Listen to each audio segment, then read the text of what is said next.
First of all, the way I start off with this is that there's there's 4 factors about meat pens. That's the meat type, condition, uniformity, and of course the fur, which is very limited in what goes on.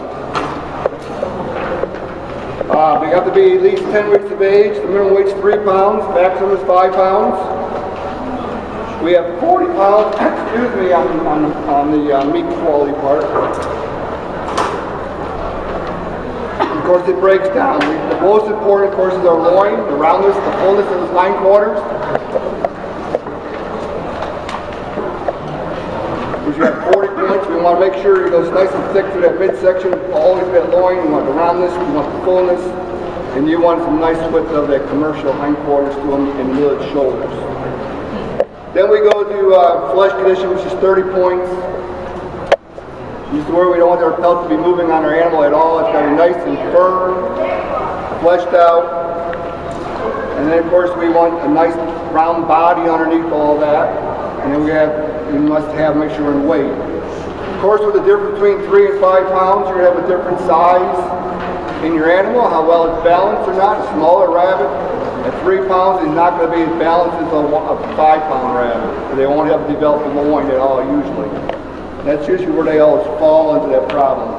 Of course, we give 10 points on fur, but yet, even if we don't eat fur, that comes towards the end.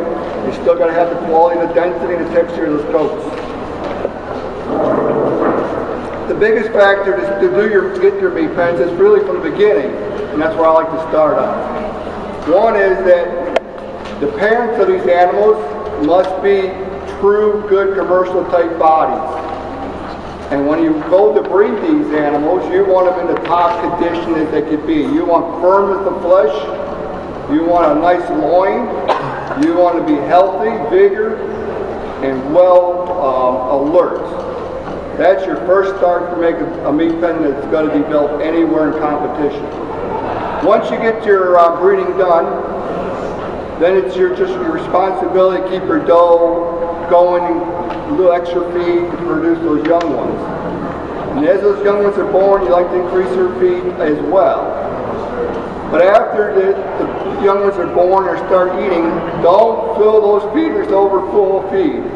That's your first mistake. These babies got to eat slowly to develop their body. If you feed them too fast, that's why a lot of these meat pens come up all hotty. They're never well developed. They're eating way too much feed. You must ration them off slowly.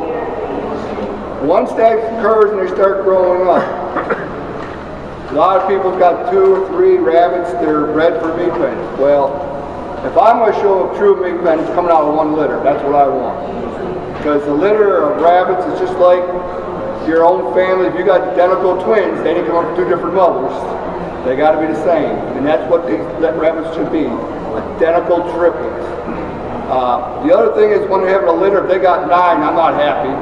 I want 4 to 6 rabbits in that litter and that's it. If I have 7 and they're growing good, I might let that go. But for meat quality, you don't want a fast raising. 6 is plenty. You don't want to run that doe down at all. Now the other important factor is while they're growing up, you're ready to pull that meat pen out, and you got them by weights, and you got those many in those pens. Don't separate them. Separate them when you go to the showroom and you put them in a pen up on the table. Keep them together. That way they don't need to be start eating on their own. They don't want to be any kind of on their own. They want to still be like they're part of a litter. Because once you take them apart and you put them together to show them, they're just going to start fighting. And they're not going to eat correctly and stuff like that. So the best is just to keep them right out of the pen, right to your carrier, right to the show and show it. Because you don't want to upset their traditional, I guess you could say, their feeding and eating. How do we find out which rabbits are really our best meat pens commercially? Well, then we go back to our structure of body. A lot of breeds, like the cow, by a regular show rabbit, the shoulders are a little slow growing than New Zealand type rabbits. New Zealand's get shoulders a lot faster. But you can get bigger shoulders than cows, but you're going for meat quality then. Now, you need to have depth of body, you need to have width of body, but it doesn't have to be a regular show rabbit for a meat pen class rabbit. As long as I got the shoulder development and midsection development, and the hindquarters. They got to be nice and round and full and balanced. And then the best thing is they got to be hard as rocks. All right, they got to be nice and smooth. You don't want to feel this bone over the back. You don't want to feel these hip bones. You don't want to see any dips in that loin. Because you take one of these rabbits like this, and you got a hard rabbit, and you butcher them both out, you'll know right on the meat quality that you'll see the bones protrude the meat. Where the other ones are so dense, and you cut them, it's like slicing a steak. And that's called condition. And then you know, you don't want to feed them no oats, you don't want to feed them corn, you don't want to feed them nothing besides those pellets where they're growing. Because whatever you're going to give them is just making them pop. It doesn't make them hard and firm. You know, the protein where you live, what works for you.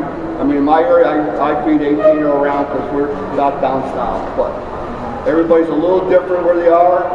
But whatever works for flesh condition, just keep it going for the young ones. Like I said, when you butcher, years ago, we used to butcher meat pens out at conventions. Just because they won the meat class, it didn't say they won that meat class later because of that reason.